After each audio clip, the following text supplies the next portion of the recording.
Baik, Bismillahirrahmanirrahim. Assalamualaikum warahmatullahi wabarakatuh. Waalaikumsalam Waalaikumsalam warahmatullahi warahmatullahi wabarakatuh. wabarakatuh. Alhamdulillahirrabbilalamin. Wassalatu wassalamu ala asrafil anbiya wal mursalin. Habibana wa nabiyana Muhammadin sallallahu alaihi wasallam. Wa ala alihi wa ashabihi wa man tabi'ahum bi ihsanin ila yaumiddin. Wa ba'd. Qala Allah Ta'ala fi kitabihil karim. A'udzu billahi minasyaitonir rajim. Bismillahirrahmanirrahim. Wal asri innal insana lafi khusr illa alladhina amanu wa amilus salihati wa tawasaw bil haqqi wa tawasaw bis sabr. Faqala Rasulullah sallallahu alaihi wasallam, man salaka tariqan yaltamisu fihi ilman sahhalallahu lahu bihi tariqan ilal jannah. Amma ba'd fa inna hadits kitabullah wa khairal huda huda Nabi sallallahu alaihi wasallam. Alhamdulillah, syukur Allah Subhanahu wa taala yang telah memberikan kepada kita kenikmatan iman, Islam dan juga ihsan.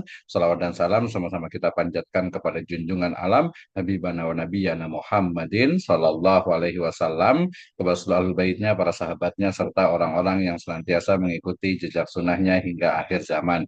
Saya ucapkan terima kasih kepada seluruh mahasiswa yang hadir pada kesempatan kali ini. Ini sangat luar biasa sekali, walaupun perkuliahan kita secara online, tetapi mindset kita juga adalah tetap kuliah. Ya, let's change our mindset dalam online learning ini. Ya, kenapa? Karena masih ada beberapa, ya, terutama nanti dari sisi ya kesibukan pasti, ya kegiatan dan sebagainya gitu ya. Nah, oleh karena itu dalam pembelajaran saat ini di perguruan tinggi, selain menggunakan sistem online juga menggunakan yang namanya student center learning, ya pembelajaran berbasis kepada mahasiswa, di mana yang belajar itu adalah mahasiswa, kemudian untuk pembelajarannya difokuskan kepada kemampuan dari mahasiswa, ya. Oleh karena itu, di mata kuliah Bahasa Indonesia ini, saya ulang lagi, ada dua skill yang harus dikuasai, dan ini untuk standar kemampuan. Yang pertama adalah berbicara, speaking, ya, berbicara, mengungkapkan ide dan gagasannya menggunakan bahasa Indonesia yang baik dan benar, ya, nanti dalam atau melalui atau menggunakan lisan, jadi berbicara, ya. Kemudian yang kedua adalah writing, artinya menulis, bagaimana kitabah, ya, menulis, mengungkapkan ide dan gagasan dalam bentuk tulisan. Tentu saja menggunakan bahasa Indonesia yang baik dan benar. Oke, ya, serius banget nih kayaknya ya, nggak apa-apa lah ya. Terima kasih Pak Kang Gunawan aja deh, Kang Gunawan, kemudian Nurmila, kemudian Diana Agustin, sama Nur Destiana, dan juga Aulia Ramadhani, Iftitah Putri, siapa lagi dia? Banyak rame-rame ya, bareng-bareng ya, kelincinya harusnya banyak gitu ya. Oh, ada Neti Septiani, mudah-mudahan udah bangun tidur ya, ada ini atau kelilipan. Baik, ada A. Nasir juga, terima kasih. Baik, hari ini agak padat ya, tapi mudah-mudahan bisa selesai. Jadi, seperti saya sampaikan agak mendadak, tapi ya biasa kalau yang mendadak-mendadak itu biasa jadi biasanya gitu ya. Karena kan yang saya nilai itu dari sisi performance-nya saja gitu ya. Dan juga dari kesiapan kelihatan nih. Misalnya di sini Pak Gunawan nih, Pak lagi ya. Kang Gunawan nih udah pakai handset atau apalah gitu ya. Artinya kan udah serius banget tuh. Di belakangnya ada TV besar gitu kan. Jadi memang betul serius belajar gitu ya. Oke, nah, ini juga ada siapa nih, Nur Destiana malah di ruang angkasa ini ya, jauh banget ini ya. Oke ya, jadi seperti itu. Nah, sekarang pertama ini yang paling penting adalah karena ini banyak prodi ya. Nah, jadi saya minta mohon ya untuk koordinatornya bisa on kamera, kemudian kita bisa diskusikan bersama. Nah, oke, kita mau tanya dulu nih. Yang prodi, dari prodi ini dulu, manajemen siapa? Pak Kang Gunawan dari prodi apa? Di prodi manajemen Pak dosen. Oke, saya ingat-ingat ya, terus suka lupa nih. Jadi, prodi manajemen untuk koordinator Kang Gunawan, kemudian A. Nasir dari prodi Keperawatan, Pak. D3 keperawatan ya. Pak Oke, izin Pak terima dosen. kasih. Kalau Kemudian dua, untuk yang izin Pak, ketiga, Pak izin yang dari bentar maaf. ketiga siapa Bang? Ya, itu untuk koordinator dari manajemen pemerintahan ada Mbak Liana Pak, selaku ketua kelas. Izin Pak. Oke, Sama aja oh Pak iya, Gunawan. tadi PJ masing-masing luar biasa ya. Iya. Ini saya ingatnya manajemen aja, padahal manajemen pemerintahan desa ya. Oke, terima kasih, nggak apa-apa. Nah, hari ini saya juga akan ngasih challenge, artinya itu saya akan koordinator dengan masing-masing, saya akan koordinasi dengan koordinator masing-masing prodi. Tadi ada Kang Gunawan, ada AA Nasir, kemudian siapa lagi yang dari D3 Kebidanan siapa? Saya Pak Fadila. Oke, ada Fadilah ya, saya panggil nama aja ya, Fadilah. Kemudian ada yang Izin lainnya? Bapak, saya dari hukum Pak. Oke, apa? Saya memanggilnya Vina aja nama Pak nama aja ya. Oke, Vina Febriani. Iya, Oke, kita akan iya Pak. tentukan dari 1, 2, 3, 4 ya. 4 prodi ini kita akan berikan waktu masing-masing nanti berurutan ya.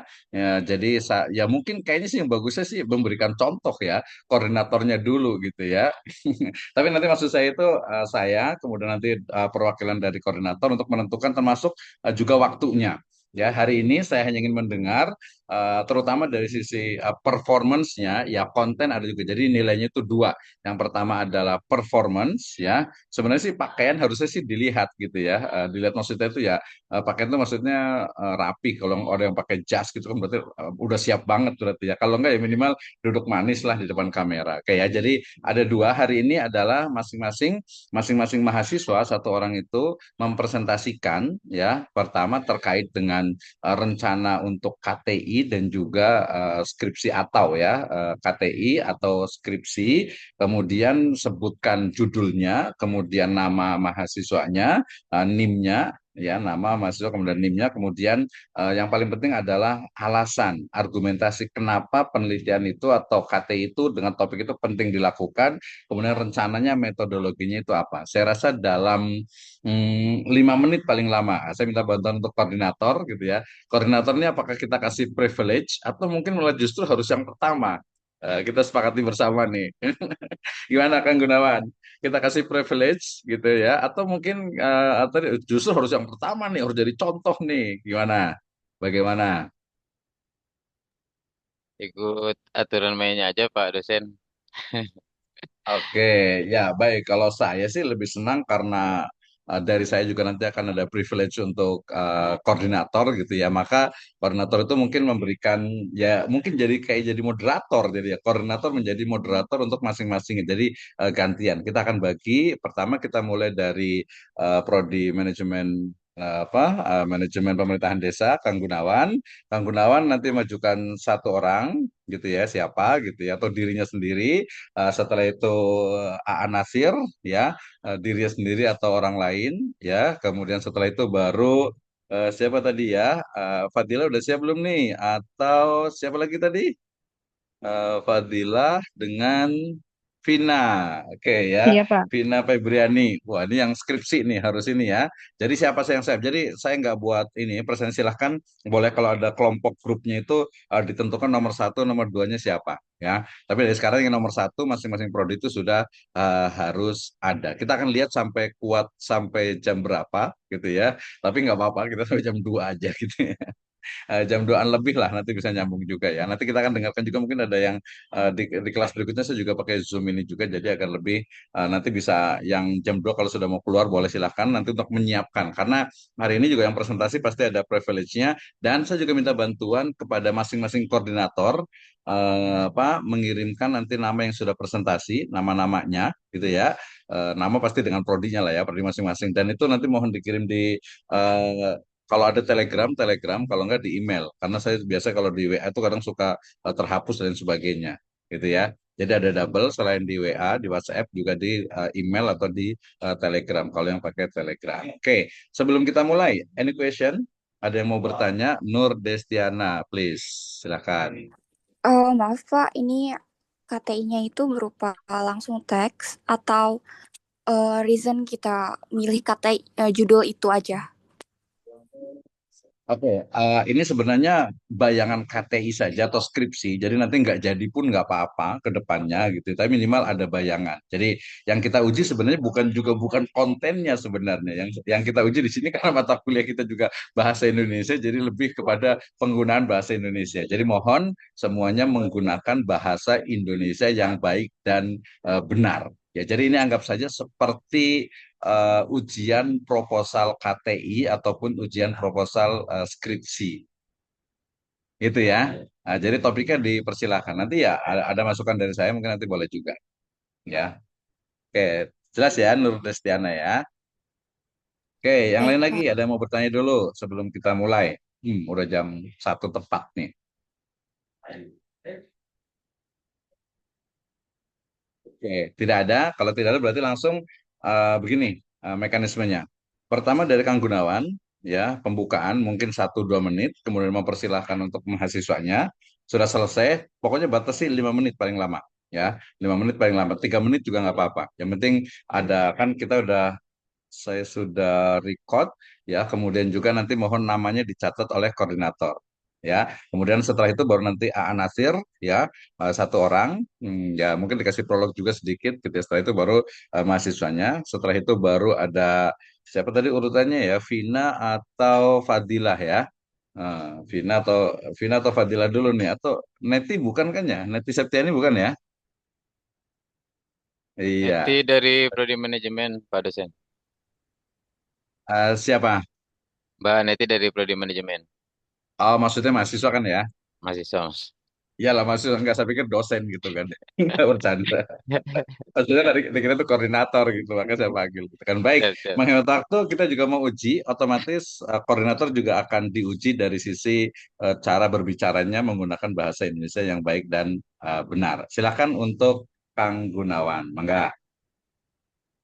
Baik, Bismillahirrahmanirrahim. Assalamualaikum warahmatullahi wabarakatuh. Waalaikumsalam warahmatullahi wabarakatuh. Pertama-tama kita panjatkan puji dan syukur kehadirat Allah Subhanahu wa taala yang mana kita berikan kesehatan, kenikmatan sehingga kita bisa belajar bersama dalam eh, bahasa Indonesia atau mata kuliah bahasa Indonesia. Dan untuk mempersingkat waktu, izin Pak dosen dan teman-teman, Ya, mungkin di tapi sini waktu nggak bisa disingkat. siap Waktu tidak bisa disingkat, menghemat waktu. menghemat waktu. Nah, di sini Iya. mungkin kata yang saya gunakan yaitu adalah penelitian tentang efektivitas manajemen pemerintah desa dalam meningkatkan kesejahteraan masyarakat. Yang mana latar belakang masalah yaitu pemerintah desa memiliki peran penting dalam pembangunan lokal, namun efektivitas manajemen pemerintah desa seringkali menghadapi tantangan-tantangan seperti keterbatasan sumber daya manusia atau kita sebut dengan SDM, adapun kurangnya transparansi publik dan juga lemahnya akan dengan pengawasan, penelitian, dan ini penting untuk mengetahui sejauh mana fungsi-fungsi manajemen baik dari perencanaan, perorganisasian, pelaksanaan, dan juga termasuk pengawasan yang dijalankan secara efektif dan berdampak pada eh, kesejahteraan masyarakat pada umumnya. Adapun rumusan masalah di sini, yang pertama sejauh mana efektivitas manajemen pemerintah desa dalam pelaksanaan program pembangunan. Yang kedua, ada faktor pendukung dan penghemat efektivitas apa saja di manajemen tersebut. Dan yang ketiga, bagaimana hubungan antara efektivitas manajemen dan juga hubungannya dengan peningkatan kesejahteraan masyarakat. Dan yang ketiga, adapun dari tujuan penelitian tersebut, yang pertama yaitu menganalisis atau menganalisa efektivitas manajemen pemerintah desa. Yang kedua, bertujuan mengidentifikasi kendala dan solusi dalam pelaksanaan manajemen pemerintah desa. Adapun yang ketiga, bertujuan untuk menilai dampak manajemen dan desa terhadap kesejahteraan masyarakat sebagai tujuan utama. Adapun kerangka teori itu bisa menggunakan teori manajemen klasik atau yang disebut dengan Fayol dan teori kesejahteraan masyarakat seperti yang mungkin dibuatkan oleh Todaro dan Smith sebagai dasar analisis salah satu studi yang relevan menunjukkan bahwa efektivitas manajemen desa sangat dipengaruhi oleh strategi kepemimpinan dan sistem pelayanan bagi publik. Adapun metode penelitian dalam hal ini kemungkinan saya akan menggunakan pendekatan kualitatif atau mungkin studi kasus yang mana juga menggunakan metode yang disebut dengan kuantitatif atau survei langsung dan bisa digunakan misalkan meneliti beberapa desa dari satu kecamatan atau dari beberapa kabupaten kita tinggal pilih dan membandingkan efektivitas manajemennya dengan indikator kesejahteraan seperti pendapatan, pendidikan, dan juga pelayanan kesehatan kepada masyarakat. Nah, adapun alasan kenapa topik tersebut perlu diteliti, menurut saya topik efektivitas manajemen pemerintah desa ini penting karena eh, menyangkut, menyangkut langsung kehidupan masyarakat di tingkat paling dasar pemerintah berikut. Adapun alasan utamanya, yang pertama adalah desa adalah ujung tombak pembangunan nasional, yang mana pemerintah desa menjadi pelaksana utama sebagai pembangunan. Jika manajemennya efektif, perencanaannya terencana dengan baik, maka program-program tersebut bisa tidak gagal atau bisa mencapai tujuan dengan baik dan sesuai dengan sasaran. Adapun alasan yang kedua yaitu pengelolaan dana desa yang besar. Sejauh diberlakukan dana desa, setiap desa menerima anggaran yang cukup dan juga signifikan. Penelitian ini dibutuhkan untuk memastikan dana tersebut dikelola secara transparan, akuntabel, dan berdampak nyata bagi masyarakat. Dan alasan yang ketiga, masih banyak kendala implementasi manajemen, yang mana menunjukkan bahwa banyak desa belum menjalankan fungsi manajemen secara optimal, seperti baik dari perencanaan yang lemah, pengawasan, dan juga minimnya atau kurangnya kapasitas SDM, beserta kurangnya dari fungsi pengawasan. Dan yang keempat, mendorong inovasi dan perbaikan kebijakan. Hasilnya bisa menjadi dasar bagi pemerintah daerah dan pusat untuk menyusun pelatihan, regulasi, atau sistem apa yang akan digunakan ke depan untuk memperbaiki kinerja dari pemerintah desa itu sendiri.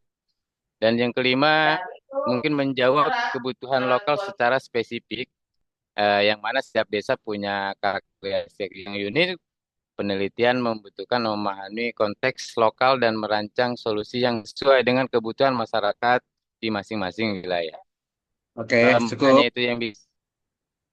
Baik, mungkin Bukan mungkin sementara sih, itu memang iya. ya. Baik, itu yang mungkin bisa Bukan saya mungkin, presentasi. memang itu. Ya, memang itu. Ini loh Pak dosen ya. Itu yang mungkin bisa saya presentasikan, Bukan dan untuk mungkin, kurang itu yang memang saya presentasikan. itu yang bisa saya presentasikan. Dan terima kasih, mohon maaf masih banyak kekurangan-kekurangan dalam mungkin penelitian-penelitian yang saya analisis di sini. Mohon bantuan dan juga tambahan dari teman-teman sekiranya memang ada yang kurang untuk ditambahkan. Sekali lagi mohon maaf. Akhir kata, wassalamualaikum warahmatullahi wabarakatuh. Waalaikumsalam warahmatullahi wabarakatuh. Terima kasih Kang Gunawan ya. Ini kayaknya harus langsung lulus nih harusnya nih. Amin, Karena amin. udah memang berpengalamannya. Tapi masukan dari saya, pertama Ya, adalah Pak. dari sisi tadi sebenarnya ke metodologi ya. Metodologi itu harus dipilih Betul. apakah kuantitatif atau kualitatif atau mix method ya. Kalau dari judulnya, dia sebenarnya yang tadi terakhir hubungan itu adalah kuantitatif. Tapi kalau kaitan dengan efektivitas itu adalah kualitatif. Nah, yang Kualitas. pertama masukannya pertama dari sisi backgroundnya itu perlu diberikan data-data yang akurat terkait dengan urgensi dari topik ini ya. Dan jangan lupa fokus karena case study ya, case study berdasarkan lokasi tempatnya, maka nanti pilih satu atau dua desa kalau untuk S1 itu sudah cukup gitu ya. S1 sudah cukup, jadi nggak usah banyak desa gitu ya. Biasanya cukup lah, tergantung pembimbing, tapi rata-rata kalau S1 itu satu saja. Satu atau Kerangka dua. Betul, pemikiran betul. tadi kesejahteraan sebenarnya cukup bagus ya, tapi tadi dari sisi efektivitas, saran saya itu Efektivitas. menggunakan teori-teori manajemen terbaru gitu ya. Jadi jangan hanya pakai POAC gitu ya, tapi sudah pakai PPEPP ya. Nanti karena ada nilai plusnya itu adalah ada feedback dari controlling, kemudian juga evaluationnya, what's next after evaluation, ada peningkatan ya. Nah, Peningkatan. seperti itu ya. Ada peningkatan. Jadi tadi menggunakan teori-teori yang baru. Metodologi nanti pilih. Saran saya kalau kuat di kuanti ya kuanti, kalau kuat di kuali ya kuali, atau mau challenging ya kuantitatif, mix method. Tapi kalau S1 kayaknya kalau mix method itu terlalu tinggi. Nggak usah lah, pilih salah dua saja gitu ya. Salah satu saja maksudnya itu, pilih satu dari dua gitu ya. Oke, terima kasih Pak Gunawan. Nanti karena ini fokus kita ke penilaian dari performance saja, saya rasa sudah excellent, sudah bagus. Tinggal untuk UASnya ini untuk semuanya. Untuk UASnya ini nanti adalah dalam bentuk tulisan. Ya, 5 halaman untuk yang kemarin proposal lanjutan dari yang tadi disebutkan. Baik, menghemat waktu kita lanjutkan ke AA Nasir. Mangga, silakan. Baik, Bismillahirrahmanirrahim. Assalamualaikum warahmatullahi wabarakatuh. Waalaikumsalam warahmatullahi wabarakatuh. Perkenalkan, nama saya Nasir Lidinila, saya dari Prodi D3 Keperawatan, selaku PJ Mata Kuliah Bahasa Indonesia, Ketua Kelas, dan selaku Ketua Kelompok. Dengan NIM 04 1144 022 4005. Di sini saya akan presentasikan tugas kerangka KTI. Ya, di sini kami mengambil judul dengan hubungan antara beban kerja dengan stres kerja pada perawat di ruang rawat inap. Adapun untuk daftar isinya ada halaman judul, lembar pengesahan, kata pengantar, abstrak, daftar isi, bab 1 yaitu pendahuluan, latar belakang, perumusan masalah, tujuan penelitian, manfaat penelitian. Bab 2 tinjauan pustaka, konsep beban kerja, konsep stres kerja, faktor yang mempengaruhi stres kerja, penelitian terdahulu, kerangka teori. Bab 3 metode penelitian, desain penelitian, lokasi dan waktu penelitian, populasi dan sampel, variabel penelitian, instrumen penelitian, teknik pengumpulan data, teknik analisis data, etika penelitian. Bab 4 yaitu penutup, kesimpulan dan saran, dan ada daftar pustaka dan lampiran kuesioner penelitian. Bab 1 pendahuluan, yaitu adalah latar belakang. Perawat memegang peran penting dalam proses penyembuhan pasien. Beban kerja Jangan dibaca, perawat. langsung disingkat aja. Langsung disingkat urgensi, judul urgensi, metode. Baik. Untuk rumusan masalahnya juga nggak usah ya Pak ya? Rumusan masalahnya, terus tujuan penelitian, mengetahui hubungan antara beban kerja dengan stres kerja, manfaat penelitian, bagi manajemen rumah sakit sebagai bahan evaluasi pengaturan beban kerja perawat.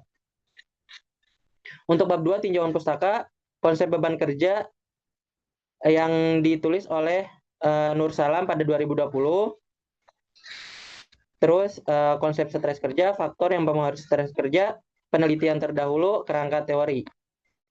Dan di metode penelitian, yaitu desain penelitian, penelitian ini menggunakan metode kuantitatif dengan pendekatan cross-seksional, yaitu pengambilan data dilakukan pada satu waktu tertentu. Lokasi dan waktu penelitian dilakukan di ruang rawat inap rumah sakit. Populasi dan sampel, populasi seluruh perawat yang bekerja di ruang rawat inap sebanyak 40 orang. Sampel diambil dengan teknik total sampling sehingga seluruh populasi dijadikan sampel. Variabel penelitian, variabel independen, beban kerja, variabel dependen, stres kerja. Instrumen penelitian, beban kerja, yaitu menggunakan kuesioner. NASA, National Aerospace and Space Administration, dan TLX, yaitu Task Load Index. Stres kerja, yaitu menggunakan kuesioner Job Stress Questionnaire atau JSQ yang sudah dimodifikasi. Teknik pengumpulan data dikumpulkan dengan menyebarkan kuesioner kepada responden. Responden akan mengirim kuesioner sesuai kondisi yang disarankan. Teknik analisis data dianalisis menggunakan uji Spearman rank dengan bantuan software PSS untuk melihat hubungan antara beban kerja dan stres kerja. Etika penelitian ini memenuhi prinsip etika, yaitu informed consent, anonimitas, kerahasiaan, dan keadilan. Dan bab 4 yaitu penutup, kesimpulan dan saran, dan daftar pusaka, dan dilampirkan dengan lampiran kuesioner beban kerja dan kuesioner stres kerja. Baik, itu saja Bapak. Oke, terima kasih. On time ya, 5 menit ya. Baik, Anasir ya, menarik ya. Itu udah semuanya tuh dari bab 1, KTI sama skripsi juga sama itu ya. Bedanya nanti bab 5 saja, bab 4 itu pembahasan, bab 5 itu baru penutup biasanya itu ya. Nah, tadi yang menarik, berarti Anasir biasa pakai SPSS ya. Sekarang tuh kalau pakai AI itu ada namanya Julius. .ai itu penggantinya SPSS yang lebih modern, dia menggunakan teknologi artificial intelligence, itu juga bisa digunakan juga. Tadi kalau SPSS pastikan di versi keberapa, rata-rata tuh pakai 25, 26 ya, ada 278 biasanya kayak ini, karena biasanya itu bajakan sih biasanya itu kalau SPSS-nya itu ya, itu diperbaiki. Dan ya betul, kalau S1 atau diploma S1 ya pasti hanya variabelnya X dengan Y saja, dan itu sangat mudah sekali ya, sangat mudah sekali, tidak sulit. Yang sulitnya nanti itu adalah untuk breakdown dari yang namanya itu variabel ke indikator baru ke instrumen. Wah, ini kayaknya Anasir langsung lulus juga nih kayaknya nih ya. Tinggal tadi pentingnya, kenapa sih masalah-masalah itu penting itu di background, di latar belakang masalah yang nantinya itu akan menunjukkan bahwa ini memang penting untuk dilakukan, termasuk juga pilihan ruangan. Ya, pilihan ruangan dari rumah sakit itu. Kenapa memilih ruangan ini? Ya karena ini tadi misalnya Pak Gunawan, kenapa memilih desa ini? Ya karena desa ini mungkin mohon maaf mungkin agak kurang gitu ya dalam pelaksanaan manajemennya. Seperti itu ya. Kayak Anasir cukup bagus, luar biasa. Kayaknya nanti tinggal dituangkan. Nanti nggak, kalau nggak usah sampai ke bab 5 sih. Nggak, bahkan dia sebenarnya ya pakai bab satu pendahuluan, bab 2 kerangka teori atau kajian pustaka, bab 3 metode penelitian itu sudah cukup sampai di situ aja. Ya mungkin ada daftar pustaka sementara boleh juga ini untuk yang UAS kita, gitu ya. Oke, terima kasih. Kita lanjut yang berikutnya siapa? Fadilah atau tadi siapa nih? Yang dari ini apa kebidanan dan hukum. Silakan. Siapa tadi? Fadila dan Anissa. Satu lagi yang kelihatan ini siapa ya? Nanti berarti Pak Gunawan siapkan satu lagi. Siapkan satu lagi ya nanti setelah yang dua ini dulu. Kalau kalau nggak ada berarti kita maju aja gitu ya. Kalau nggak maju aja. Oke. Tadi Fadila dengan Anissa sebagai koordinator PJ mata kuliah. Kemudian ada Fadila ya. Silakan Fadila. Langsung pembukaan kemudian siapa orangnya langsung disebutkan. 5 menit waktunya. Assalamualaikum warahmatullahi wabarakatuh. Perkenalkan, saya Fadila Filia selaku PJ Prodi Kebidanan, dari Prodi Kebidanan, D3 Kebidanan. Saya akan menyerahkan pembahasan ini ke partner saya yang bernama Nur Destiana, Pak. Oke, silahkan. Agak sedikit basa-basi tadi harusnya ya, tapi nggak apa-apa lah langsung. Silahkan langsung ke ininya. Jadi belum dinilai nih Fadilahnya. Oke, silahkan langsung. Siapa? Assalamualaikum warahmatullahi wabarakatuh. Waalaikumsalam. Nur Destiana boleh, punten boleh dibuka kameranya biar agak kelihatan gitu. Kalau boleh, bisa nggak kira-kira? Bisa nggak? Nggak, jangan pakai avatar gitu. Nanti saya nilainya itu susah biasanya itu. Yang penting gesturnya saja sih sebenarnya. Dengan cara bicara nanti agak-agak susah. Bisa nggak kira-kira Nur Destiana? Ya, ini Pak. Mm-mm. Ya, silakan. Ada suaranya atau ngilang nih? Jadi setelah dari kebidanan langsung ke hukum ya. Di prodi hukum silakan. Bener ngilang nih kayaknya nih ya. Mudah-mudahan tidak ini nih. Apa di pas dinyalakan langsung ngilang nih jangan-jangan nih. Heeh. Oke, siapa? Saya dengar ada ini pilihan lain, Fadilah. Yang keduanya, ya, kayaknya jaringan mungkin ya. Mudah-mudahan sanes pundungan ya.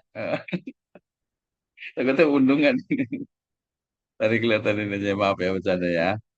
Izin Pak dosen, kalau dari manajemen pemerintah desa nomor 2-nya Mbak Liana udah siap Pak dosen. Mbak Liana udah siap ya. Ya. Tapi nggak apa-apa ya, sabar ya, tunggu dulu ya. 5 menit lagi kita kasih ke ini dulu apa Pak, yang lain dulu aja, tadi bohong, yang Bang. Nggak yang apa-apa. hukum nggak apa-apa. Yang hukum dulu nih. Silakan yang hukum siapa tadi? Bapak izin, saya lagi di luar, Oke, Vina siapa? Silakan boleh dibuka lagi dulu yang nggak, sudah siap. Bapak saya lagi nggak di rumah, kebetulan lagi di tempat olahraga, lagi pilates, nggak apa-apa ya Pak ya, saya off-cam ya? Kalau moderator nggak apa-apa sih yang tapi kalau itu agak susah. Kalau nggak nanti aja nggak apa-apa sih. Kita ke ini dulu aja ya ke Bu Liana Agustin ya. Nggak Kayaknya apa-apa Pak, kalau ke bener. Bu Liana langsung aja. Nanti sebentar aja Oh, ya nunggu sudah. dulu ya. Siap Pak Oke, dosen. oke sip. Silakan Bu Liana. Baik, bismillahirrahmanirrahim. Assalamualaikum warahmatullahi wabarakatuh. Waalaikumsalam warahmatullahi wabarakatuh. Perkenalkan, nama saya Liana Agustin dari Prodi Manajemen Pemerintahan Desa dengan nomor NIM 04 1144 0724 006. Izin Bapak untuk menyampaikan presentasi. Skripsi yang saya ambil analisis transparansi pengelolaan dana desa dalam meningkatkan kepercayaan masyarakat. Studi kasus di desa saya sendiri, Bapak, Desa Lulut. Latar belakang dan alasan memilih topik. Saya memilih topik ini karena dana desa merupakan salah satu instrumen penting dalam pembangunan desa dan peningkatan kesejahteraan masyarakat. Pemerintah pusat mengalokasikan triliunan rupiah setiap tahunnya, namun masih sering ditemukan beberapa kasus penyalahgunaan Pak di setiap desa. Transparansi menjadi kunci agar masyarakat bisa mengawasi, mengetahui penggunaan anggaran, dan menumbuhkan rasa percaya terhadap pemerintahan desa. 3. Rumusan masalah dan tujuan penelitian. Berdasarkan latar belakang tersebut, rumusan masalah dalam penelitian ini yang pertama, bagaimana tingkat transparansi pemerintahan desa dan pengelolaan dana desa. Yang kedua, bagaimana pengaruh transparansi tersebut terhadap kepercayaan masyarakat. Tujuan dari penelitian ini adalah menganalisis sejauh mana pemerintah desa terbuka dalam pengelolaan keuangan desa. Yang kedua, mengetahui hubungan antara transparansi dan tingkat kepercayaan masyarakat desa. Yang keempat, metode penelitian. Penelitian ini menggunakan metode kualitatif deskriptif, Pak. Tingkat pengumpulan data dilakukan melalui wawancara dengan aparat desa dan masyarakat. Yang kedua, observasi langsung terhadap media penyampaian informasi desa, seperti papan informasi anggaran di setiap desa. Yang ketiga, dokumentasi dari laporan APBDes dan laporan pertanggungjawaban. Lokasi penelitian ada di Desa Lulut, Kecamatan Kelapa Nunggal, Kabupaten Bogor, Pak. Analisis data dilakukan dengan meredukasi atau menyajikan dan menarik kesimpulan dari data yang telah dikumpulkan. Yang kelima, penutup. Dari hasil penelitian ini, saya berharap dapat memberikan gambaran nyata tentang praktik transparansi yang ada di tingkat desa dan memberikan rekomendasi bagi perbaikan tata kelola desa. Terima kasih. Wassalamualaikum warahmatullahi wabarakatuh. Baik, terima kasih. Waalaikumsalam warahmatullahi wabarakatuh. Terima kasih untuk Ibu apa ya, Liana Agustin ya. Tadi menarik, cuman kalau dalam bahasa Indonesia jangan menggunakan kata-kata sejauh mana ya. Jadi sejauh mana dihilangkan, nanti sejauh mata memandang biasanya itu ya. Kemudian juga jangan menggunakan kata-kata mengetahui, tapi biasanya itu mendeskripsikan ya, mendeskripsikan dan juga menganalisis ya. Tadi desanya sudah terjawab, sudah jelas, desa Lulutnya, Kelapa Nunggal ya. Kemudian metodenya tadi kalau dia kaitannya itu dengan dari dampak di masyarakat gitu ya. Nah, ini masyarakatnya itu tadi mestinya dia bukan kualitatif deskriptif. Dalam istilah metodologi penelitian sendiri, istilah kualitatif deskriptif itu sudah ditinggalkan gitu ya. Jadi lebih kepada ya sudah langsung naratif saja, naratif studies gitu ya. Sebenarnya sih kalau S1 masih bisa lah naratif studies. Jadi hanya melihat bagaimana implementasi dari pengelolaan keuangan ya pemerintah desa gitu ya. Tadi backgroundnya itu mungkin bisa ditambah lagi dengan data-data. Kalau tadi bukan sedikit tapi banyak memang ya, banyak ya data apa istilahnya itu ya mungkin apa bisa kita sebutnya mungkin agak sedikit kasar, penyelewengan dana desa itu ya. Itu kan cukup banyak walaupun ini tadi kalau di desa sendiri sih mungkin agak lebih aman ya. Kalau di desa orang itu agak agak berat biasanya itu susah karena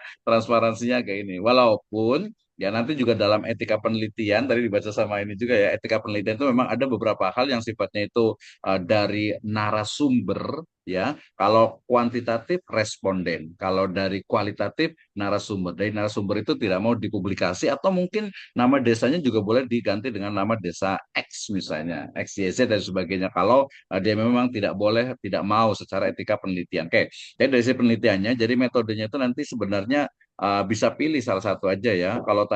Kalau tadi kaitan dengan masyarakat itu agak berat. Kenapa? Karena dia harus mengambil data dari masyarakat. Oke, mungkin bisa pakai sampling. Tapi kalau di kualitatif karena dia sifatnya itu kualitas gitu ya, maka dia tidak ada sampling. Yang ada tadi adalah case study mengambil dari beberapa tokoh saja. Mungkin snowball sampling namanya itu ya. Jadi hanya melihat bukan sampling yang secara ini di masyarakat. Tapi menurut saya kalau transparansi dari keuangan pemerintah desa itu sudah cukup untuk mendeskripsikan. Jadi bagaimana sih sebenarnya pengelolaannya ya. Jadi kalau dampaknya itu itu nanti terlalu jauh sehingga nanti akan menyulitkan diri sendiri. Jadi filosofi dari penelitian itu sebenarnya sempit ya, kecil gitu ya. Objeknya itu hanya tentang transparansi seperti apa sih sebenarnya. Udah itu saja, tapi mendalam datanya itu betul-betul bisa dipertanggungjawabkan ya melalui interview, melalui observasi, termasuk juga melalui studi dokumen. Nah, tiga ini saja kalau untuk S1 itu sudah cukup. Ya, karena insya Allah gitu ya, itu akan ditemukan data-data yang mungkin tidak sinkron gitu ya, antara ketika berbicara, ya misalnya narasumber seperti ini A, kemudian ketika diobservasi ternyata B, ketika di dokumen ternyata jadinya C. Jadi kalau untuk S1 sih sudah cukup sih untuk mendeskripsikan seperti apa sih bentuk transparansinya. Tapi di awal untuk pilihan tadi desa XYZ itu dia harus disebutkan bahwa desa ini penting ya, pemerintahan di desa ini penting. Kenapa? Karena memang desa ini memiliki beberapa mungkin tingkat kepercayaan, kan tadi masalah itu bisa positif bisa negatif ya. Kalau yang positif tadi ternyata desa ini itu ternyata mendapatkan kepercayaan dan juga transparansi dari sisi keuangan yang tinggi. Oke, udah cukup bagus menurut saya ini, udah karena udah biasa ya ini, dan sekarang kita lanjutkan. Oke, terima kasih ya. Oke, makasih Bu Pak Liana, dosen, kita langsung izin tunggu. Pak, kalau dari hukum bisa diwakilin sama teman saya nggak, Pak? Iya bisa, tapi kayaknya tunggu ini dulu ya, yang udah on juga Nur Destiana dulu ya, boleh? Oke, siap, Pak dosen. Maaf Pak, tadi mati lampu. Iya, nggak apa-apa. Silakan dimulai. Assalamualaikum warahmatullahi wabarakatuh. Waalaikumsalam warahmatullahi Perkenalkan, wabarakatuh. saya Nur Destiana dari Prodi D3 Kebidanan dengan NIM 044 2282 40020. Oke, di sini judul yang saya ambil itu pengaruh nilai budaya terhadap pemilihan metode kontrasepsi oleh ibu-ibu di komunitas adat. Kenapa saya memilih judul ini? Karena saya melihat bahwa budaya punya peran besar dalam kehidupan masyarakat, terutama dalam hal pengambilan keputusan terkait kesehatan, termasuk juga dalam memilih metode kontrasepsi. Yang sebenarnya itu kan sangat penting ya untuk perencanaan keluarga dan kesehatan ibu. Di komunitas adat itu juga nilai-nilai budayanya itu masih sangat kental ya, sangat kuat dan dihormati. Banyak ibu-ibu yang mengambil keputusan berdasarkan ajaran dari orang tua, tokoh adat, atau mungkin kebiasaan yang sudah berlangsung lama lah turun-temurun. Hal ini juga bisa membuat mereka tuh cenderung memilih atau menolak jenis kontrasepsi tertentu. Karena itu saya tertarik meneliti lebih dalam bagaimana budaya mempengaruhi pilihan mereka. Saya ingin mengetahui apakah pemilihan kontrasepsi lebih banyak dipengaruhi oleh kepercayaan, aturan adat, pandangan agama lokal, atau mungkin karena keterbatasan informasi. Hasil penelitian ini juga bisa menjadi masukan penting agar pelayanan kebidanan itu di komunitas adat bisa dilakukan ya, dengan pendekatan yang lebih menghargai budaya dan lebih diterima oleh masyarakat setempat. Saya memilih metodenya itu metode mixed method karena topik yang saya angkat ini nggak cuma membutuhkan pemahaman mendalam tentang budaya, tapi juga harus dilengkapi dengan data kuantitatif yang menunjukkan pola atau kecenderungan yang terjadi di lapangan. Pendekatan kualitatif yang saya gunakan itu untuk menggali secara mendalam bagaimana nilai budaya mempengaruhi pemilihan metode kontrasepsi oleh ibu-ibu lah ya, termasuk alasannya, pengalaman pribadinya, atau pengaruh tokoh adatnya, terus pandangan masyarakat sekitar juga. Sementara itu, pendekatan kuantitatifnya itu digunakan untuk melihat seberapa besar sih proporsi ibu-ibu yang memilih jenis kontrasepsi tertentu, serta mengukur hubungan antara tingkat pemahaman budaya dengan keputusan yang mereka pilih sebagai kontrasepsi itu. Dengan menggabungkan kedua pendekatan ini, saya berharap hasil penelitian ini bisa memberikan gambaran yang lebih lengkap lah, seimbang antara data statistik dan pemahaman makna, serta lebih relevan untuk dijadikan dasar dalam merancang pelayanan kebidanan yang ramah budaya dan komunitas adat. Sekian Pak presentasi dari saya. Oke, terima kasih ya. Ini karena waktunya pendek jadi agak cepat. Tapi kalau secara ini sudah cukup bagus. Kebetulan disertasi saya juga di masyarakat adat ya. Saya riset itu di Baduy, Kampung Naga dengan Marunda Pulo gitu ya. Jadi tahu persis ya. Cuman tadi terlalu tinggi sih kalau menurut saya di mix method gitu ya. Saran saya pakai fenomenologi walaupun di dalamnya itu ada data statistik. Ya, jadi bukan berarti kalau kualitatif itu dia nggak ada data, nggak ada angka, tidak gitu. Misalnya tadi jumlah dari masyarakat adatnya. Rencana masyarakat adatnya di mana yang mau diteliti? Ada di Sukabumi, Sukabumi Jawa Barat Pak. khususnya Iya, di kalau di desa. sana kan banyak sekali. Saya kan kebetulan kemarin Iya, dari sana juga. Sekarang itu jadi gelar alam, ke Cipta mm-mm. Rasa, ke Cipta Gelar, sampai ke Citorek sana kan banyak sekali. Cisungsang dan lain sebagainya. Ya oke lah, agak cukup lumayan. Kalau rumahnya dekat sana sih bisa gitu ya. Tapi memang agak cukup berat, tapi nggak ada masalah sih. Artinya kan hanya komunitas di situ dibatasi, mungkin di satu kampung ya. Saya terakhir kemarin itu ke apa Cipta Rasa, ke sana itu ya kampungnya nggak terlalu banyak, ada berapa orang ya yang menjadi anggota masyarakat di situ. Kemudian tadi kualitatif yang bagusnya itu fenomenologi, walaupun di dalamnya tadi itu ada angka-angka yang menunjukkan bahwasannya istilahnya itu mereka memang ada jumlahnya sekian yang menggunakan kontrasepsi sekian, yang ini sekian gitu ya. Jadi kalau mix itu terlalu tinggi dan memang kurang, bukan di situnya gitu ya, terlalu tinggi. Kemudian dari sisi tadi penggunaan pemilihan latar belakangnya tadi langsung disebutkan kenapa memilih satu komunitas itu. Jadi harus ditentukan dari sekarang ya. Nah, yang paling penting juga untuk Pak Gunawan, untuk Bu Liana dengan satu lagi Pak Anasir ya. Ini belum saya sebutkan di bab kedua, jangan lupa itu letakkan literatur review. Ya, literatur review atau penelitian terdahulu yang relevan. Nur Destiana misalnya mau meneliti tentang di komunitas adat ini, jangan-jangan sudah pernah diteliti di sana, gitu ya. Pak Gunawan juga misalnya di desa ini, jangan-jangan sudah. Kalau belum, ya, kalau sudah ada berapa. Jadi memosisikan diri, jangan-jangan nanti di Desa Lulut sendiri itu sudah diteliti oleh banyak orang, ya. Nah, kalau sudah berarti nanti mengambil dari ya objek yang memang belum pernah diteliti atau metodenya itu berbeda.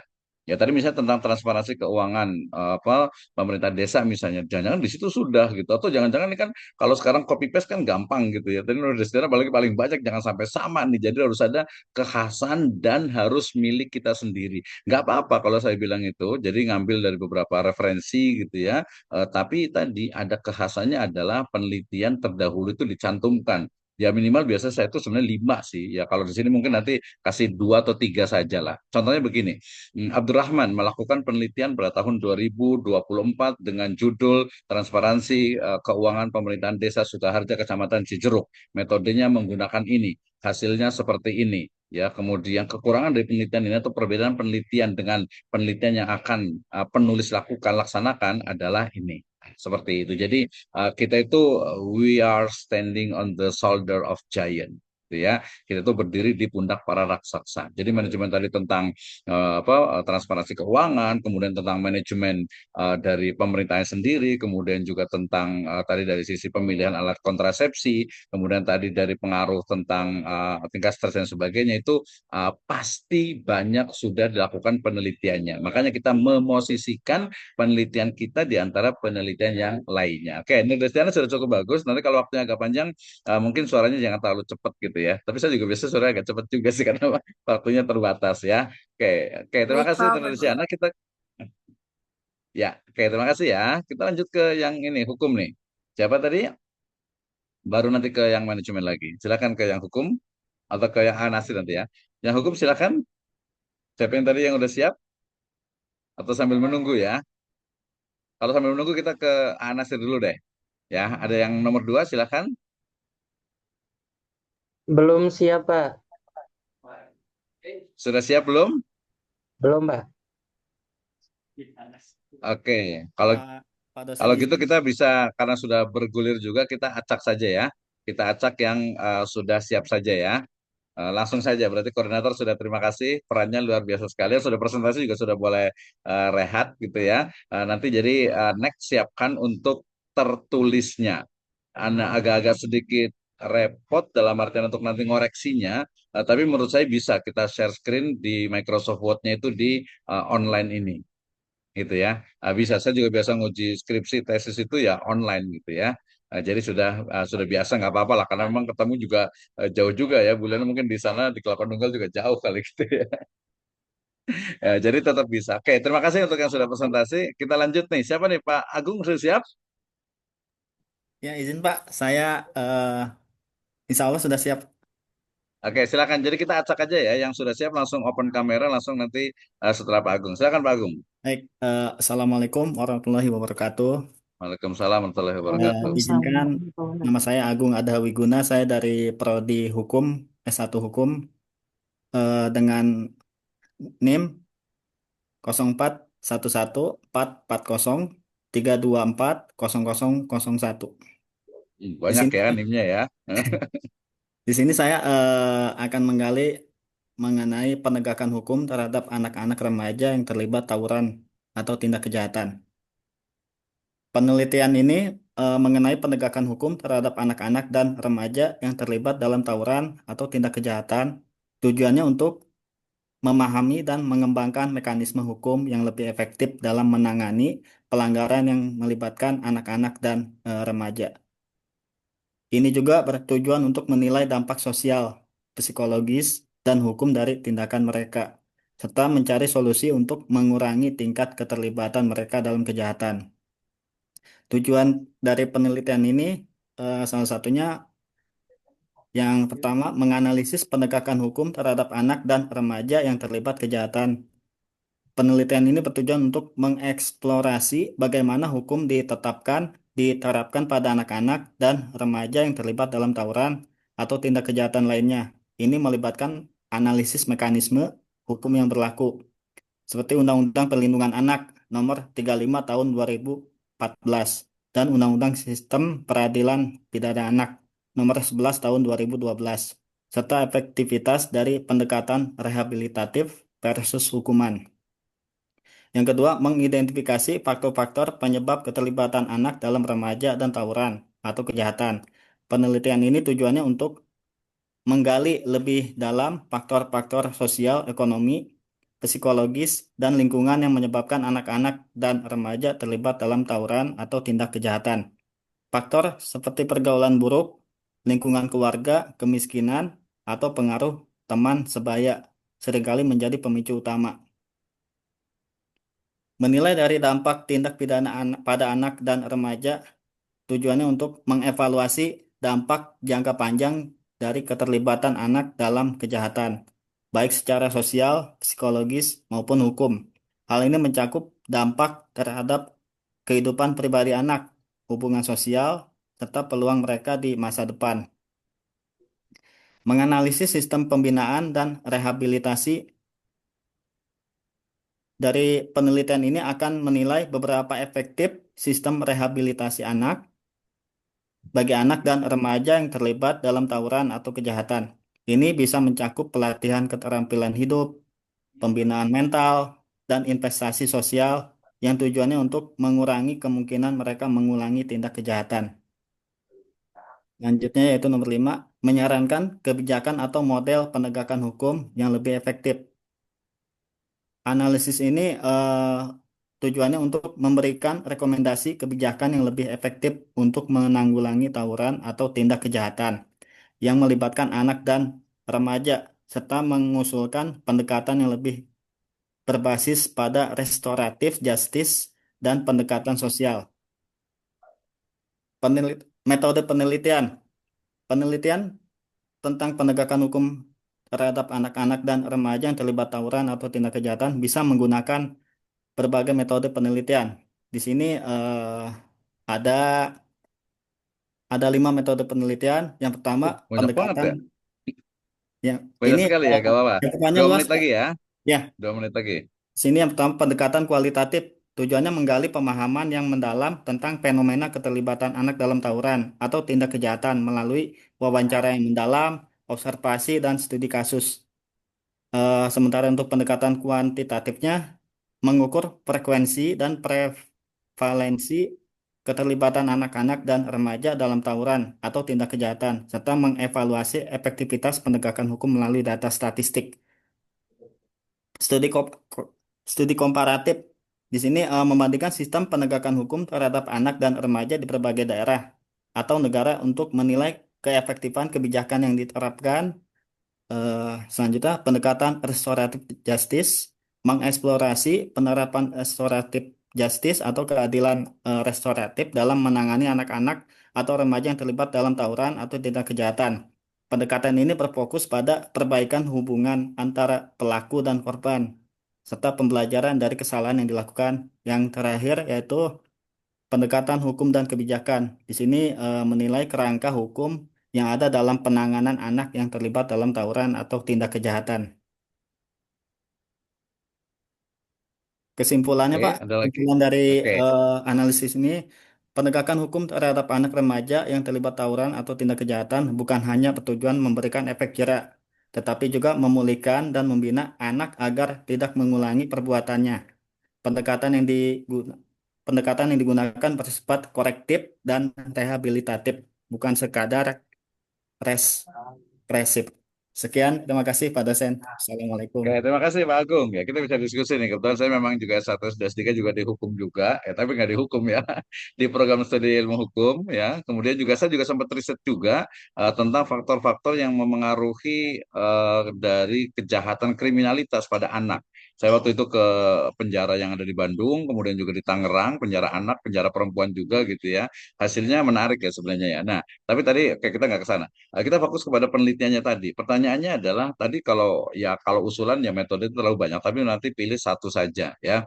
Satu saja. Kalau kuantitatif biasanya di hukum itu tidak terlalu familiar. Sebenarnya kalau di ilmu hukum itu hanya dua. Yang pertama adalah normative legal studies, yang kedua adalah empirical legal studies. Kalau filosofi legal studies juga ada sih, tapi biasanya masuk itu ke normatif. Nah, tadi kalau saya lihat itu justru dari sisi apa istilahnya itu penegakan. Kalau penegakan berarti istilahnya itu bagaimana yang ada di aturan hukum positifnya, kemudian yang kedua itu bagaimana istilahnya itu putusan dari hakim. Ya, berarti ini cukup banyak sih sebenarnya gitu ya. Berarti nanti dibatasi rencana penelitiannya di mana? eh di daerah Kota Batu sih, Pak. Desa Dia Kota Batu. kalau mama tadi kan yang di itu sebenarnya bukan penegakan. Jadi kalau mamanya yang mau diteliti apanya? Saya mau tanya. Yang mau diteliti apanya nih? Tadi kalau mau penegakan sebenarnya yang kaitannya sebenarnya efektivitas hukum sebenarnya.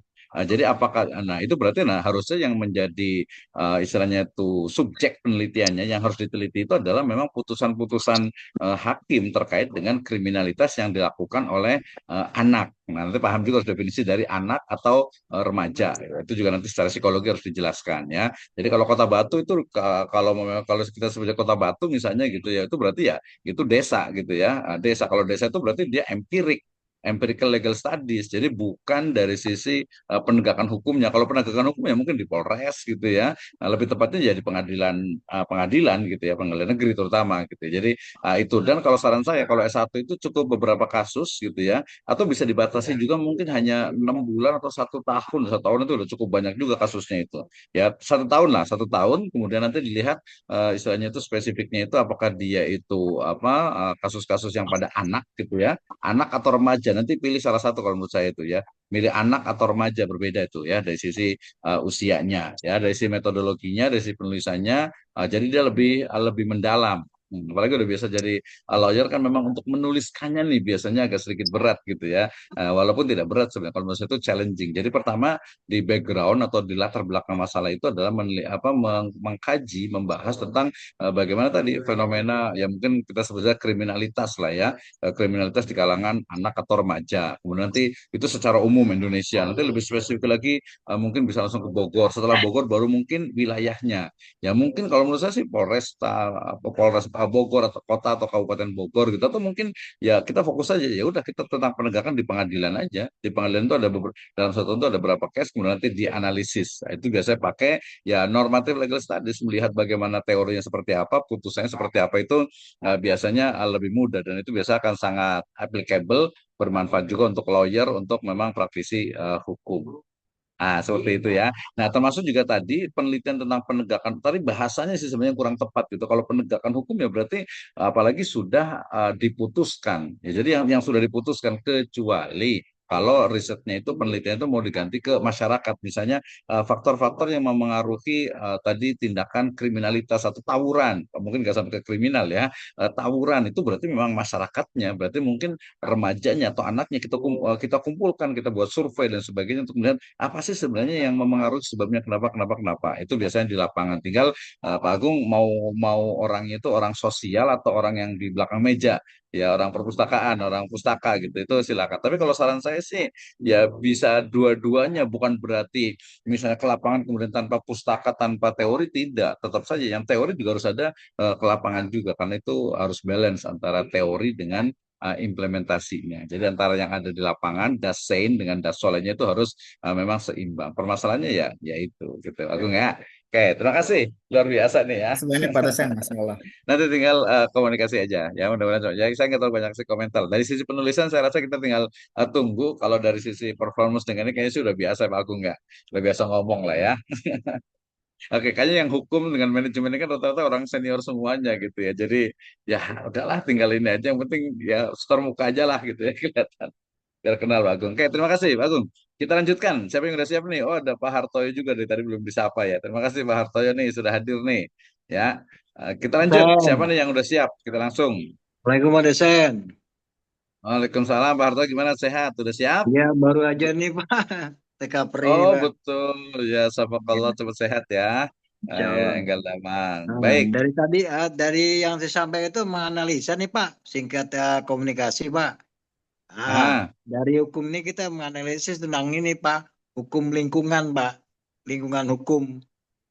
hukum Nah, pendapat lingkungan. ya Hmm. lingkungan. Mungkin analisis dari saya sampel terkait satu metodologi penyampaian dengan eranya industrialisasi di lingkup sekitar tinggal Pak. Itu kan banyak hal-hal teknis dengan apa namanya kerusakan lingkungan gitu Pak, termasuk analisis data sampel dengan kadar air, udara, lingkup sosial masyarakat atau merkuri, alat-alat yang menghasilkan dari limbah tersebut Pak. Nah, metodologi itu saya sampaikan nanti pengembangan teknis ini saya akan menggunakan metodologi narasi tadi Pak. Yang mana pengembangan informasi itu saya mau terkait terjun langsung di bidang aspek sosial, yang mana ada kecenderungan masyarakat desa ataupun bidang KLH terkait dengan kabupaten itu ada proaktifnya Pak terhadap lingkungan-lingkungan ada sekitarnya, banyak yang tumbuh pabrik mereka atau dengan diam aja atau membuka telinga mata atau nanti perlu diskusi informasi. Nanti buat saya sampel seperti itu Pak. Itu aja Pak kajian mendasar Pak. Assalamualaikum warahmatullahi wabarakatuh. Oke, terima kasih. Luar biasa ya, singkat, padat, merayap ya.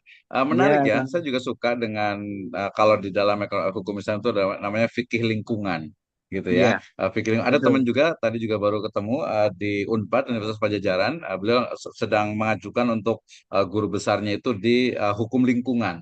Karena Nah, memang betul penting Pak. sekali ya hukum Betul. lingkungan. Nah, tapi Nah, tadi memang kalau untuk yang satu itu tadi harus dipahami dulu. Yang mau ya. diteliti itu masyarakatnya atau kebijakannya, dua itu aja. Jadi Oh iya, iya. kebijakannya, Iya, aturannya, atau iya, masyarakatnya, gitu ya. Kalau iya, iya, aturannya ya berarti library research kita melihat bagaimana iya, misalnya aturan-aturan terkait dengan lingkungan, gitu ya. Nah iya, itu apakah sudah berjalan dengan baik atau belum? Kemudian juga mungkin dari sisi ya kalau namanya hukum berarti punishmentnya, ya apakah iya, punishmentnya itu efektif atau tidak, gitu ya. betul. Misalnya ada aturan apa tuh banyak sekali lah ya kita sebutnya mungkin Kabupaten Bogor larangan membuang sampah sembarangan, meludah Siap. sembarangan gitu ya. Nah, kemarin Iya, kami juga sempat KKM di Desa Cikeas ya, saya sebutkan aja Cikeas ya, siap. Sukaraja itu ketika ibu-ibu ditanya, "Bu, kenapa buang sampahnya di Kali Cikeas?" Katanya, "Ya, Pak, memang udah biasa sih, Pak." Gitu. Yang lain juga sama, Pak. Buang sampah juga susah, Pak gitu. Jadi akhirnya Cikeas itu semua sampah itu ke kali semuanya, bukan cuma Cikeas sih, mohon maaf ini ya. Desa-desa yang lain juga banyak. Jadi kesadaran. Nah, kalau menurut saya juga menarik tentang kesadaran tentang tadi hukum lingkungan ya. Di masa itu kalau karena saya mungkin orang masyarakat, orang sosial ya ke masyarakatnya tinggal Pak Harto ini mau kemana nih? Siap, Mau yang diteliti itu masyarakatnya siap, atau aturan-aturan hukumnya? siap, Sukanya yang mana? siap, siap. Kalau Aturan masyarakatnya hukumnya, Pak. berarti nanti masyarakatnya berarti ya. Ya, Oke, kalau masyarakat berarti karena nanti gini pertama Pak, Iman, batasi dari ya, komunitasnya, ah, batasi siap, komunitasnya ada berapa ini, ya, siap, misalnya satu kelurahan saja udah cukup. siap, Kemudian nanti siap, fokusnya itu ke lingkungan yang mana nih? Jangan-jangan siap. mereka tuh nggak paham tentang hukum lingkungan tadi, ya buang Betul, sampahnya, sama sekali Pak mungkin itu Pak. Nggak ada itu. pembelajaran, Jadi nggak ada nanti edukasi ya lingkungan Pak. saran saya lebih kepada riset itu lebih kepada ini aja, tingkat kesadaran saja. Siap, siap, Tingkat siap, kesadaran misalnya yang paling simpel aja kebersihan siap, lingkungan atau mungkin kalau siap, kalau mereka itu di pinggir kali ya tentang kebersihan kali saja siap, sungai gitu ya. siap, Nah, siap, itu lebih mudah. Itu siap. lebih mudah. Jadi sebenarnya nanti itu bisa menggali sebenarnya kalau mau pakai apa kualitatif dengan Siap, grounded teori itu keren siap, itu.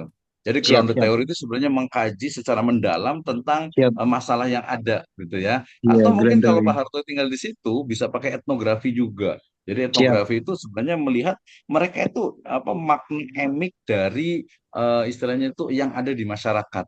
siap, Nah, jadi kita itu nggak bisa, misal kalau kita orang luar kan, aduh, ini orang buang sampah sembarangan gitu. Tapi kalau kita siap, menjadi mereka, ya saya buang di sini. Pertama siap, sudah tradisi gitu ya. siap, Kedua siap, itu siap. ya bakar lagi juga susah kan. Sekarang bakar sampah juga nggak boleh kan. Ya ada aturan juga tuh Betul, tentang pembakaran pencemaran sampah udara, mungkin. betul, Pak. Atau mungkin juga peraturan itu, peraturan dari Perda, Kabupaten Pak. Bogor tuh tentang larangan Perda, membakar sampah gitu kan. betul, Tapi di betul, mana-mana masih dibakar gitu. Jadi betul, nanti betul. lebih masalah itu hanya satu, misalnya itu perbub misalnya itu ya peraturan Iya, bupati saja gitu. iya, Kemudian dilihat di masyarakat, nah itu bisa minta bantuan ke bupati siap, tuh untuk pendanaannya tuh harusnya tuh. siap, siap.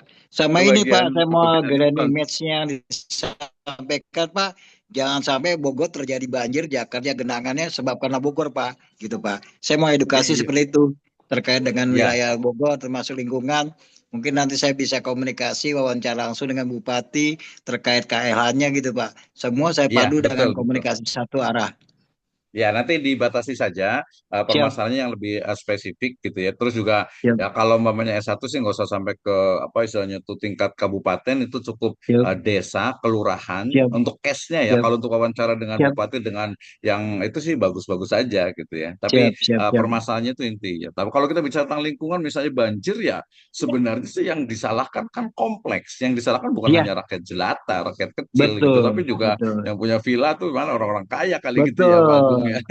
Karena brand Ini image sama ini apanya penyampaian nih ini gitu. Pak, bahasa ini Pak, bahasa teori lokal itu Pak, penyampaiannya seperti itu Pak. Iya, betul, betul. Hmm, Jadi nanti hmm. boleh lebih spesifik. Oke, kalau penyampaian Siap, sudah cukup bagus ya, nanti mungkin tinggal penulisannya Pak Hartoyo siap, boleh siap, siap. dikembangkan dari sisi Ya, skill writing-nya. siap, siap. Oke, Terima terima kasih kasih. Pak. That's right. Ya, Thank you Pak. you're Assalamualaikum. welcome, my Salam. pleasure, my inspiration. Oke, next. Oh, jadi bahasa Inggris ya. We are in London kayaknya. Oke, terima kasih. Silahkan. Kita nanti kalau tidak apa, karena kebetulan saya juga ada ngajar di kelas ini ya, nanti saya berikan challenge-nya berarti nanti mungkin kemungkinan bisa kita akan lanjut lagi. Kalau pertemuan depan itu bisa lebih lama lagi. Atau mungkin ini kan mohon maaf ya, karena prodinya juga banyak, jadi agak-agak, tapi menurut saya sih nggak apa-apa juga. Jadi agak-agak ini keperawatan, ini kebidanan, ini hukum, ini manajemen pemerintah desa gitu ya. Tapi ya kalau menurut saya sih bagus juga, bikin kita pengalaman, oh ternyata di kampus ini banyak ya warna-warni gitu ya. Bukan warna-warni artinya multidisiplin dan itu kita bisa lebih ini lagi, bisa lebih jelas lagi gitu. Bahkan mungkin nanti bisa bisa ini nih, bisa apa bisa kolaborasi harusnya nih. Misalnya tadi antara kebidanan dengan itu tentang desa di ini ya apa perspektif gender perempuan misalnya gitu ya sebagainya. Oke, kita ada satu lagi, ada yang mau ini kan, sebelum nanti saya akan berikan waktu juga untuk yang mau bertanya atau yang mau komentar, saya persilahkan juga, terutama nanti penggunaan nanti di terakhirnya, sekali lagi untuk kuasanya itu adalah ya proposal, nggak usah banyak-banyak sih ya, tadi saya bilang itu berapa ya, 5 halaman saya rasa sudah cukup, tapi langsung ke nama, langsung ke pendahuluan, ya pendahuluan, kemudian kerangka pemikiran, kemudian metode penelitian. Oke, ya silakan, ada yang mau bertanya, mau ini diskusi silakan, enggak?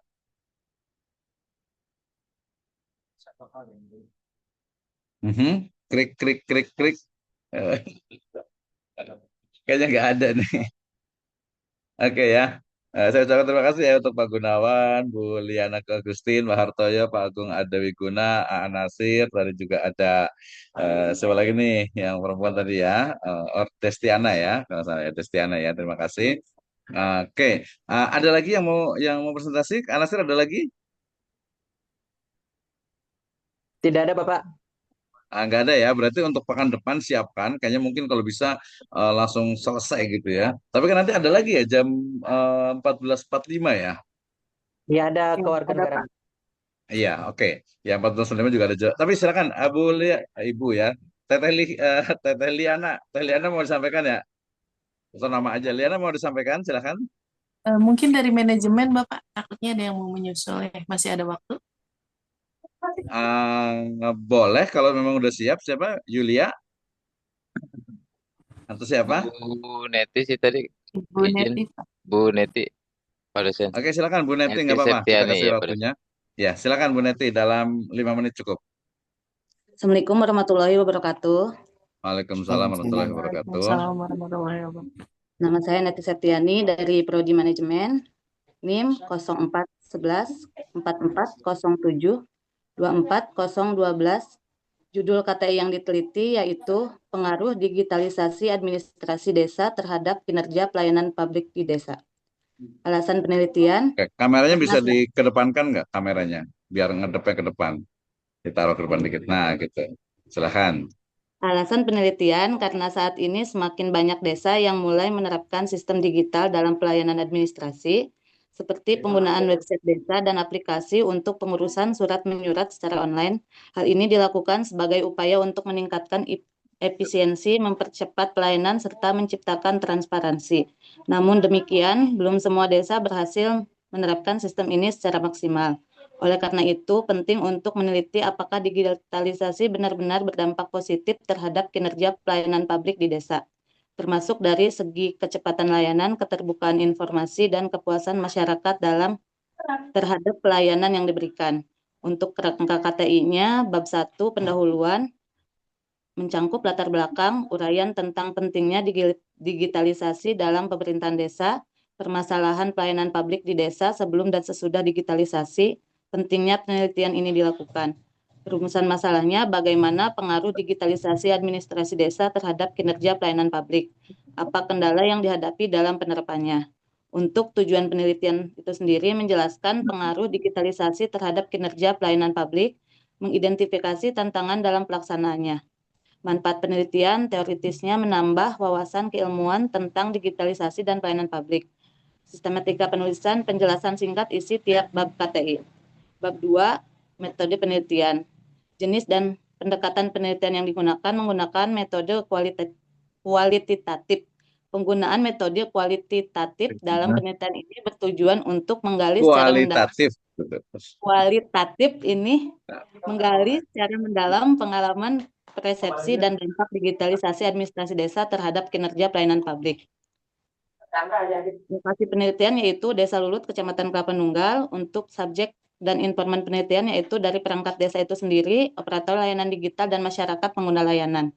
Teknik pengumpulan data, wawancara mendalam, observasi langsung, dokumentasi bila ada. Bab 3, hasil penelitian dan pembahasan, gambaran umum lokasi penelitian, pelaksanaan digitalisasi administrasi desa, sistem yang digunakan, proses digitalisasi sebelum serta sesudahnya. Dampak digitalisasi terhadap kinerja publik, pelayanan publik, yaitu mencangkup efisiensi waktu, kemudahan akses, dan kepuasan masyarakat. Kendala dalam implementasi, untuk teknisnya yaitu jaringan, perangkat, dan aplikasi. Non teknis, SDM, literasi digital warga. Pembahasan temuan penelitian membandingkan hasil dengan teori dan penelitian terdahulu. Bab 4 penutup mencangkup kesimpulan, ringkasan hasil penelitian terkait pengaruh digitalisasi terhadap pelayanan publik. Yang selanjutnya saran untuk pemerintahan desa, masyarakat, dan peneliti selanjutnya. Terima kasih Pak. Assalamualaikum warahmatullahi wabarakatuh. Waalaikumsalam warahmatullahi wabarakatuh. Terima kasih Bu Neti ya, Septiani atas presentasinya ya, singkat padat sama ya dengan Bu Liana berarti ya. Nah, salah satu dari pertanyaan kenapa penelitian itu harus dilakukan ya, jawabannya itu adalah karena adanya permasalahan yang harus dicari solusinya. Nah, gitu ya. Walaupun itu ideal ya, yang kurang ideal biasa udahlah yang penting selesai S1 gitu. Ada juga kadang makanya overlapping namanya itu ya, ada duplikasi, udah diteliti orang kemudian diinikan lagi. Jadi diusahakan semaksimal mungkin penelitian yang kita lakukan itu memang didasarkan kepada permasalahan yang dihadapi. Nah, kalau permasalahan berarti tadi kalau kaitannya dengan digitalisasi berarti kenapa sih ya istilahnya itu digitalisasi kan proses pendigitalan gitu ya. Proses digital ini kok apa istilahnya itu kurang respon dari masyarakat. Nah, seperti itu ya. Nah, itu jadikan permasalahan. Nah, tadi kalau pilihan metode antara kuantitatif dengan kualitatif, ini kayaknya mungkin semester berapa ini? Bu Neti semester berapa dengan Pak Gunawan? Semester 2. Iya, kalau semester 2 ya nggak apa-apa lah, belum paham nggak apa-apa, tenang aja. Masih panjang soalnya. Gitu ya, masih panjang. Nanti banyak belajar lagi tentang metode kuantitatif dengan kualitatif. Kalau tadi menggunakan kata-kata pengaruh, itu pasti kuantitatif. Ya, kalau pengaruh itu kuantitatif dan yang diteliti itu berarti ya tadi bisa aparat, tapi kalau kaitannya dengan layanan publik berarti ya yang menggunakan layanan itu ya berarti masyarakat. Masyarakat berarti seluruh masyarakat yang ada di desa itu populasinya. Kemudian sampelnya kita ambil mau yang mana nih, RW berapa atau setiap RW berapa, pakai random sampling, pakai stratified sampling, atau pakai simple random sampling gitu ya. Itu dipersilahkan. Itu kalau ke kuantitatif. Ya, kuantitatif itu digunakan untuk data dengan populasi yang jumlahnya itu banyak. Ya, kalau cuma sedikit misalnya aparat desa, ya berarti pakai kualitatif saja. Cuma kalau ke aparat desa tadi bukan ke tentang digitalisasi, tapi lebih kepada mungkin kesiapan, ya kesiapan dari pemerintah desa, terutama SDM-nya untuk pelaksanaannya itu. Nah, jadi nanti bisa dilihat lagi dari sisi yang mau diteliti ini apa nih? Apakah tentang efektivitas, tadi kan tentang pengaruh gitu ya, atau mungkin sebenarnya kalau S1 ini hanya mendeskripsikan, menarasikan tentang pelaksanaan digitalisasi di desa XYZ itu sudah lulus. Ya, tadi kan selama datanya itu valid, ya. Bagaimana datanya valid? Pertama dari sisi aturan-aturan yang ada, peraturan yang ada. Yang kedua adalah dari sisi wawancara. Siapa yang diwawancarai gitu ya? Harus orang-orang yang memang menjadi key person. Kemudian juga dokumennya. Ini dokumennya bener kan nih digitalisasinya ini? Seperti itu sebenarnya udah cukup. Baru nanti mungkin boleh ditambah dengan apa nih hambatan dalam proses digitalisasi. Jadi kita tidak menyentuh warga. Kalau tadi pengaruh itu kaitannya dengan warga. Jadi subjek, ingat ya, kalau di kualitatif itu biasanya adalah subjek, ya. Kalau orang itu subjek, kalau benda itu adalah objek. Oke, agak deep sedikit. Kalau kuantitatif mestinya kalau dia metode atau dia itu cara atau dia itu proses, mestinya dia tidak bisa dijadikan atau tidak bisa menggunakan ya misalnya itu regresi, ya tidak bisa menggunakan kata-kata pengaruh karena dia harus menggunakan namanya itu eksperimen. Ya, eksperimen berarti ada uji coba. Nah, gitu ya. Nah, jadi kalau S1 ini levelnya itu mendeskripsikan, menarasikan, menjelaskan secara detail dengan data yang valid, dengan analisis yang benar. Analisis tadi menggunakan teori-teori gitu ya, tadi tentang hambatan digitalisasi. Wah, pasti di desa lain itu pasti sudah banyak, desa kemudian itu sudah banyak sekali risetnya itu. Maka tadi ada kerangka pemikiran. Nah, setahu saya kalau di S1 sih biasanya dia bukan KTI ya, tapi lebih ke skripsi memang gitu ya. Walaupun juga skripsi itu bagian dari karya tulis ilmiah.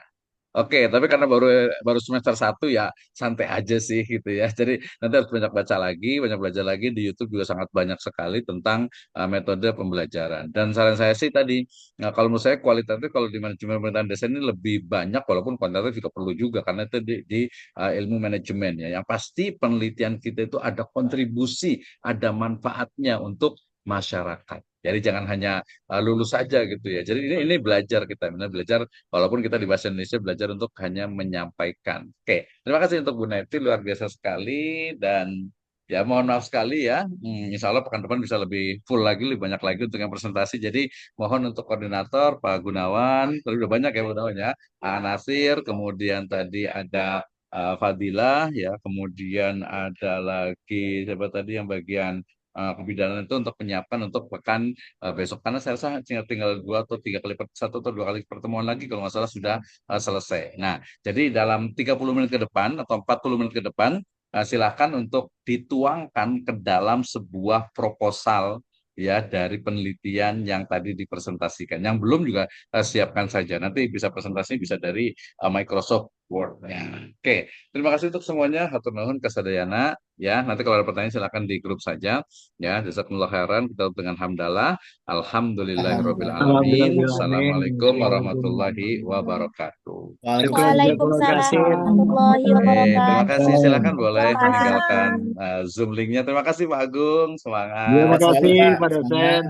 Lancar Oke. semuanya. Pak dosen. Silakan boleh langsung meninggalkan. Ini kita lanjut ke kelas Terima yang lainnya kasih, di Pak. Zoom ini juga. Siap, terima kasih. Assalamualaikum. Assalamualaikum warahmatullahi wabarakatuh.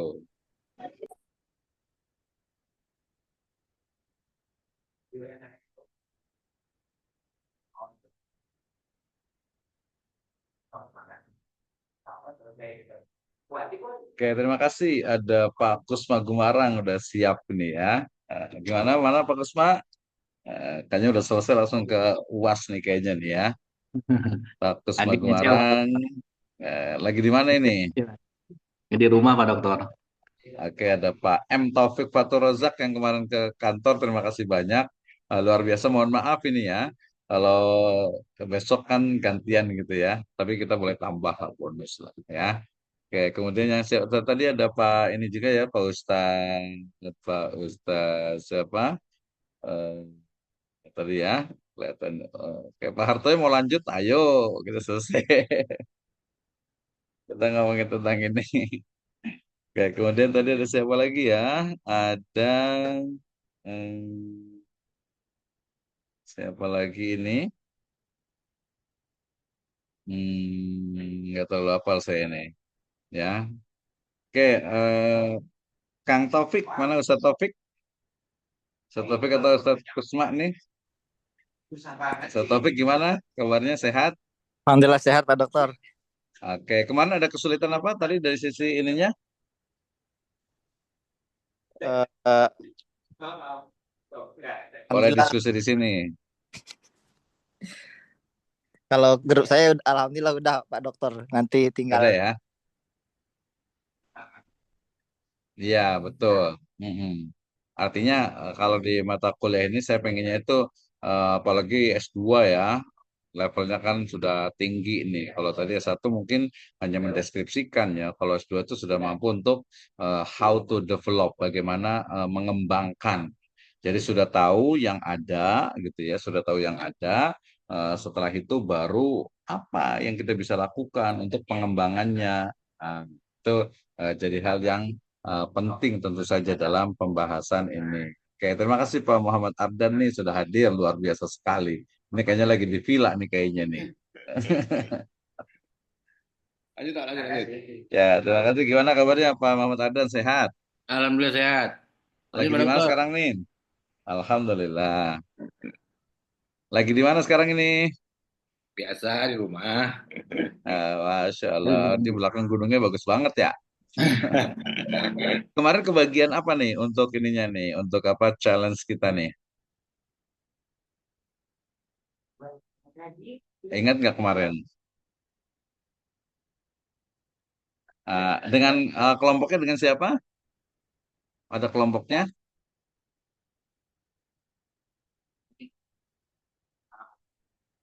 Oke, yang sama siapa? Pak Kusma lagi di mana nih? Lagi di jalan atau lagi di mana? Lagi di rumah Pak Dokter, biasa libur. Oke. Oh iya, dari Sabtu libur ya? Ya libur. Yuk, lanjut. Oke, siap, siap. Lanjut, lanjut. Ya. Oke, Kang Acep. Aduh, kamana wae di antos pisan. Ayo tuh, gimana lagi di jalan ini, Kadek, lalaunan. Iya, ini lagi di jalan sebentar. Oke, Oke, kemarin oke yang lanjut. sudah itu, oh Bu Eti juga ya.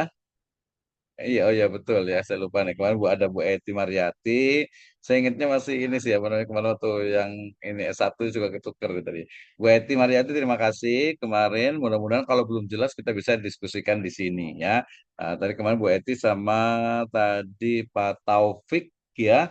Kemudian satu lagi siapa ya? Siapa nih? Saya lupa nih ya. Bu Harus Yulia, diingat-ingat Bu nih. Yulia. Ibu Yulia ya.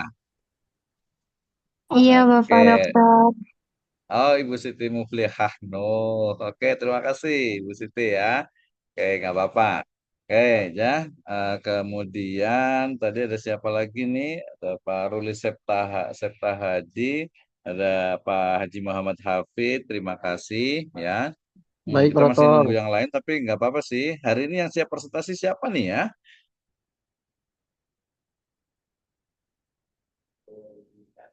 Koordinator kemarin Pak Taufik ya, Pak Taufik, Pak Muhammad Taufik Fatur Rozak ya. Siapa hari ini yang mau presentasi?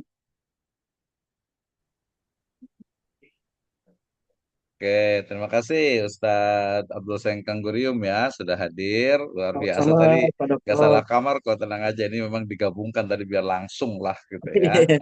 Tadi saya oke, oke, oke, baik. Terima kasih Pak Dokter. Ya, oke, nggak apa-apa. Nah, seperti biasa juga, apalagi ini levelnya sudah S2 ya. Jadi S2 itu untuk peran dari dosen itu fasilitatornya itu semakin menurun. Bukan menurun, dalam artian itu memang kita lebih menstimulus diskusi dan nantinya tentunya nanti akan diterapkan, ya, akan diimplementasikan ya pada sebuah tulisan ataupun juga presentasi. Kalau presentasi saya rasa juga sudah biasa ngomong semuanya, apalagi Kang Acep ini ya, udah singa padang pasir nih kayaknya ya, oh, bukan singa podium maksudnya gitu ya. Oke, Pak Muhammad Arden kayaknya udah siap juga untuk kita diskusi ngobrol nih ya. Oke, Pak Hartoyo juga ngobrol lah kita ya. Lanjut, Kita Pak. ngobrol. Tapi ngobrolnya insya Allah bergizi ya. Baik, di mata kuliah pengembangan, kemarin apa? Sumber belajar dan media pembelajaran. Oh, saya